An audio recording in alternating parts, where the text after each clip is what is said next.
প্রণাম বিব্যক্তিত্ব থেকে। আজকেও সেই দক্ষিণেশ্বরের কালীবাড়ি ঠাকুরের সেই ছোট্ট ঘরটি, ঠাকুর ভক্ত পরিবেষ্টিত হয়ে বসে আছেন।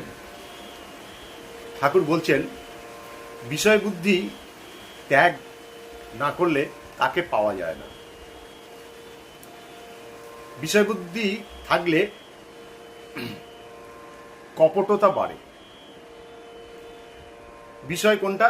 উনি বলছেন এই অর্থ, মান, যশ, প্রতিপত্তি, উপাধি, এইসব হলো বিষয় বুদ্ধি, যেগুলো সঙ্গে জগতের সঙ্গে সম্বন্ধীয় ব্যাপার। যখন এইগুলোকে পেতে যাই তখন ভগবানকে আর পাওয়া যায় না, দূরে চলে যায়। কিন্তু এসব আবার ওনারই সৃষ্টি। কিন্তু এরম হলে ভালো হতো যে জগতের এই ব্যাপারগুলো থাকবে, তার সাথে ঈশ্বর বা ভগবানও থাকবেন। তাই তো উচিত ছিল। ওনারই তো সৃষ্টি, ওনারই তো মায়া, সেই মায়াও থাকবে, উনিও থাকবেন। সেটা হলে আমাদের কত ভালো হতো। কিন্তু যে কোনো একটাকে বেছে নিতে হবে।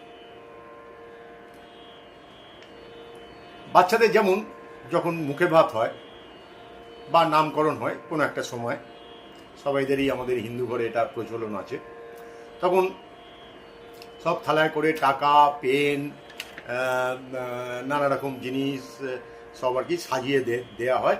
সে যেটা হাত দেবে, পেনে হাত দিলে বলবে ও বাবা এ তো সাহিত্যিক হবে, টাকায় হাত দিলে বলবো বাবা এ তো বিজনেসম্যান হবে, বড় ব্যবসায়ী হবে। যদি সমস্ত থালাটাই ও ধরে বলবে ও বাবা এ তো রাজা হবে, এ তো সমস্তটাই চাইছে, তার মানে ও রাজা হবে, জমিদার হবে, এইসব নানা রকম আছে। কিন্তু ওইখানে কোনো অপশন থাকে না যে একটা ভগবানের মূর্তি বা ছবি, তখন কিন্তু অপশন থাকে না। কিন্তু সেইটা মানে অনেক সময় দেখা যায় যে ছোটবেলা থেকেই কারুর ভগবানের ওপর আসক্তি আছে, কিন্তু নয়তো একদম শেষে গিয়ে। তাই বলছেন যে বেদান্তেও আছে, প্লাস আবার ঠাকুরও বলেছেন যে ভগবতও আছে, যে চার রকম মানুষ এইগুলোকে পেতে চায় ভগবানকে। যেমন হচ্ছে আর্ত, জিজ্ঞাসু, অর্থার্থী আর হচ্ছে জ্ঞানী।